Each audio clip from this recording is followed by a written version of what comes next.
You said it. I know you have. We've all said it. Just put the phone down. She looks at you blankly, sometimes furiously, sometimes with genuine panic in her eyes, and you think she knows. She knows she should put it down. She doesn't want to be on this, but still she can't stop. And then you start wondering, is this an addiction? Is something wrong with her brain? Should I be worried? Today, I'm going to explain what is happening in her body in these moments. Not to excuse it, not to let anyone off the hook, but because once you understand the biology, the approach completely changes. And the approach that works looks nothing like just put it down. If you're a mum of a teen girl or a tween who's starting to feel like a stranger within your own house, I get it, 100%, I've been there. This podcast may just stop you in your tracks a little. And I think that's a good thing. Because you've tried the conversations. I mean, we've all tried them. You've read the books, you've listened to the podcasts, you've had all the advice. You've Googled at 2 o'clock in the morning. You've maybe spoken to the school, the college, her work, maybe even pushed the GP for a referral because something is wrong. And yet she still seems unreachable, still glued to that phone, still shutting you out, still not the girl you know is in there somewhere. And you're starting to wonder, is it me? Is it her? Is something actually really, really wrong here? But here's what I want you to know before we go any further. Nothing is wrong with her and nothing is wrong with you. But something is seriously wrong with the story we have been told about teenage girls and twin girls. And today and every week on this podcast, we're going to unpick it together. So welcome to this podcast, The Teen Whisperer, with me, Rach Friedley. I am a play specialist, a mum, a coach, and the person who's finally connecting all those dots. You know those dot to dots we used to get as kids? If you just had 1 dot, 2 dots, 3 dots, would it make a picture? No. But if you connected it, it made that picture. This is what it's about. Here's the truth. Your daughter's behaviour is not a problem to be fixed. Behaviour is never just about one thing. It is a message from a nervous system that isn't getting what it was designed to need. And when you understand that, and I mean by really understanding that, in your body, not just in your head, everything changes. How you see her, how you respond to her, how you feel about yourself as a mum. And that is huge, because if we're feeling grounded and calm, our girls are more able to feel that too. So every week I'm going to give you the biology, the physiology, the tools and the honest conversation we should have had years ago. No jargon, mainly because I can't speak it, no judgment, no list of things you should have done differently, because there's nothing worse than being told that. Just the truth about our girls, their bodies, their cycles, their nervous systems, and what they actually need to come back to themselves. Ready? Let's dive in. So let me say something that I genuinely believe, and I think that gets missed in almost every tech conversation. Your daughter is not weak-willed. Your daughter is not being lazy. Your daughter is not choosing this over you, over her schoolwork, over her life. She is not doing this to wind you up. Though I know it can feel it at 10 o'clock in the evening when you've asked her 3 times to put the blinking phone down. She is doing something her nervous system is compelling her to do. And the part of the brain that makes conscious, rational decisions, the part that hears your voice and knows you're right, is being completely overridden by something way louder, way more powerful. And by the way, that part of the brain, the prefrontal cortex, is still under construction. It's like her brain has got scaffolding around it. It's not fully formed and it won't be until her mid-20s. So emotional regulation, understanding, timekeeping, organisation, risk assessment, risk awareness, all of that completely offline. Now does it make more sense? So understanding that doesn't mean there's no limits. It just means the limits need to come from a completely different space. So let's talk about it. Let's talk about dopamine. You know, ye olde chemical, ye olde brain chemical. And I promise you, this will be in plain English, mainly because I can't pronounce the big words, and mainly because I'm not a neuroscientist. This is not a neuroscience lecture. This is just me as a mum talking to you as a mum. This is just finally making sense of everything that you see happen day to day.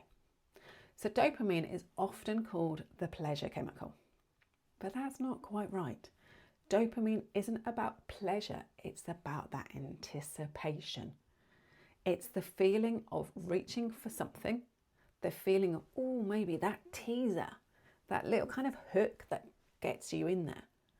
The scroll is a dopamine machine, not because it delivers something good, but because it might. They all do that little teaser, you know, that tiny weeny reel that you see, that promises that excitement, that promises that enlightenment, that promises that, oh, yes, we need to watch it. Every swipe is a small dopamine hit of possibility. And the brain, specifically the teenage adolescent brain, is tuned into that signal.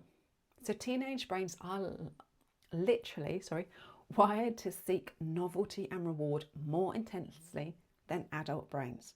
And girls' brains, the female brain, is wired for connection and community. This is not a flaw, it is a feature. It was designed to push teenagers out into the world, to take risks, to explore, to find their place. The problem is we've redirected that entirely natural, entirely healthy drive towards a tiny weeny screen. And the tech companies who built these platforms know exactly how to exploit it. Variable reward schedules, the same mechanism that makes slot machines so compelling, so addictive, and baked into every scroll, every refresh, every notification. TikTok delivers it through pure speed, novelty every 3 seconds. Yes, you read that and you heard that correctly, 3 seconds. The brain never gets the chance to settle, to absorb it, and to process what you've just seen.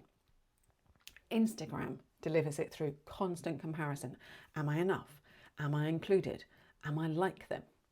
Snapchat delivers it through social anxiety, streaks, visibility, the fear of being the one who didn't reply. And if they come off it, that FOMO is real. It's really real.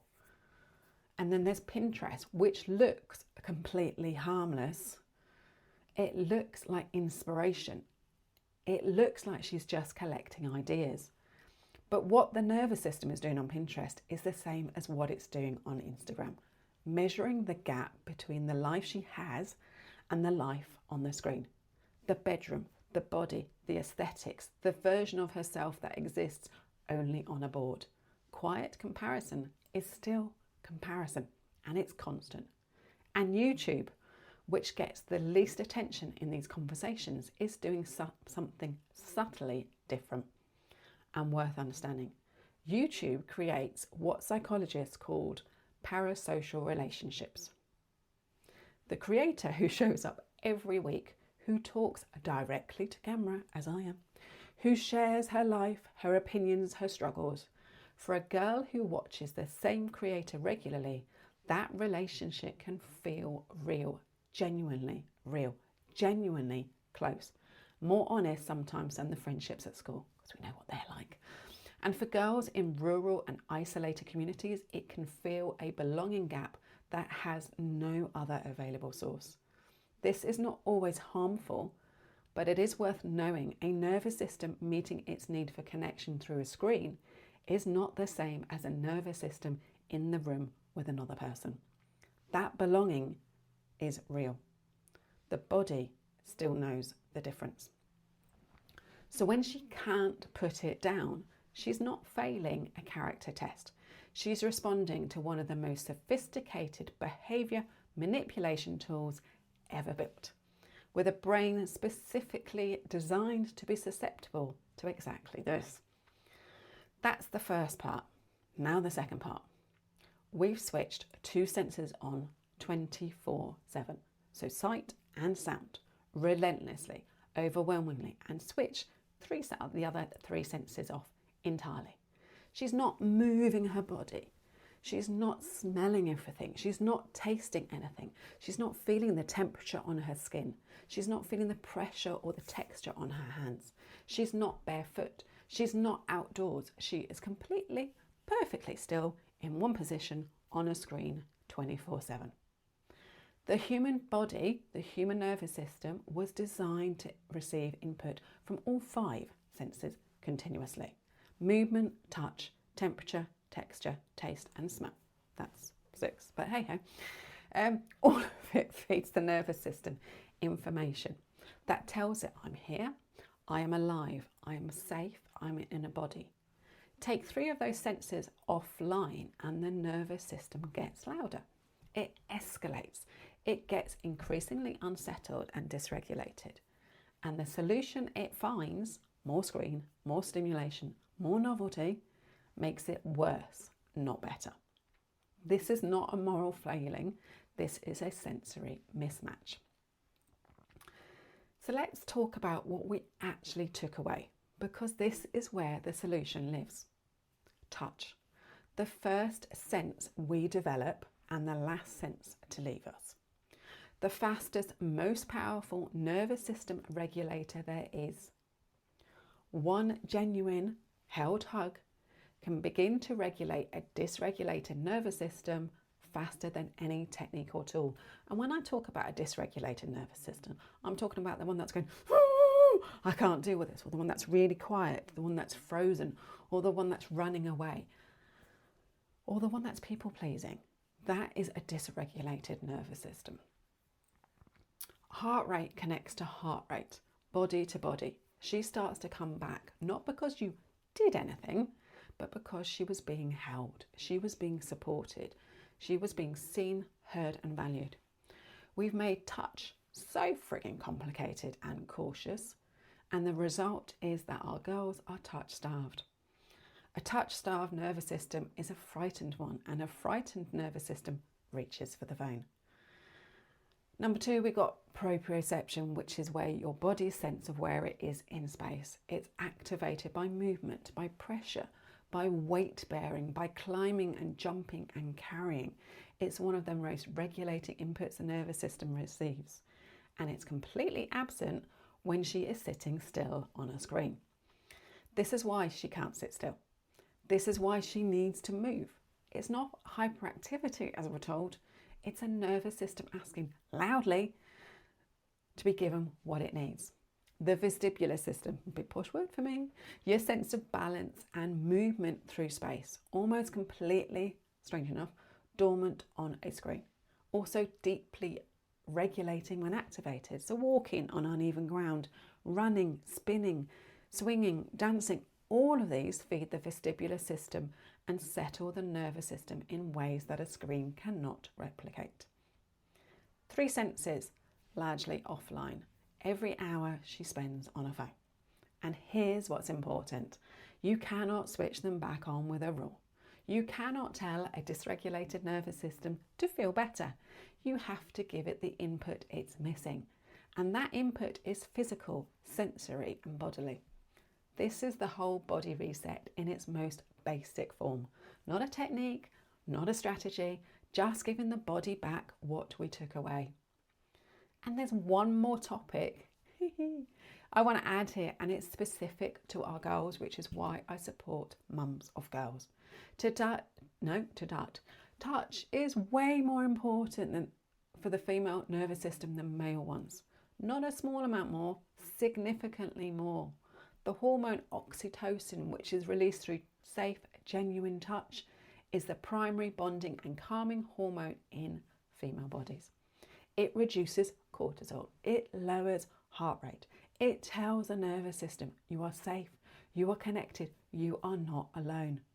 Boys produce it too, but in female bodies, the oxytocin response to touch is stronger and lasts longer.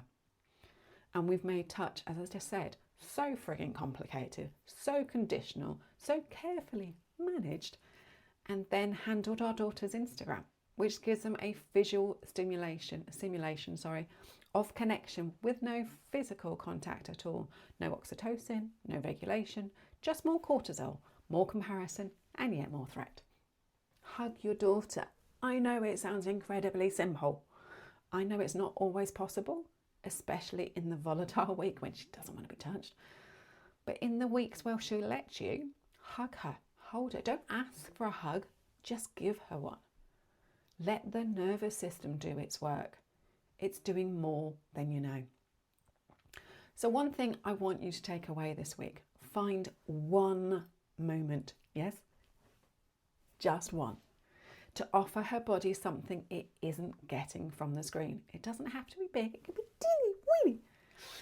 It doesn't have to be a program or a plan. It could be just asking her to help you carry something heavy in from the car, the shopping, a basket of washing, the dog food, whatever it is. Weight-bearing activities activate the proprioception. It could be making something together in the kitchen, kneading dough, chopping vegetables, making dinner together, baking, the texture, the pressure, the physical input. It could be sitting next to each other on the sofa and putting a blanket over both of you and watching a funny film together. Body warmth, contact, pressure, all of it is regulating.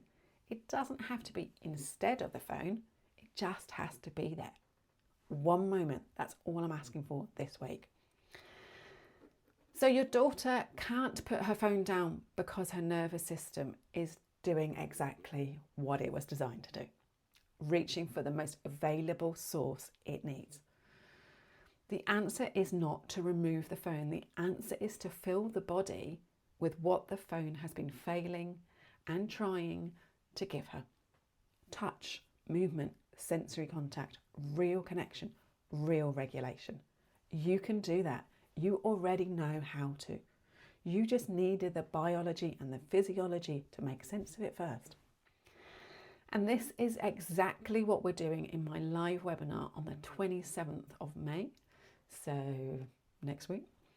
The full biology, the full physiology, what's going on inside her body of what tech is doing in her nervous system. And body first tools that give her something better to reach for. 2 episodes in of this new foundation, this new framework, and you've got the foundations. The webinar is where it becomes completely practical.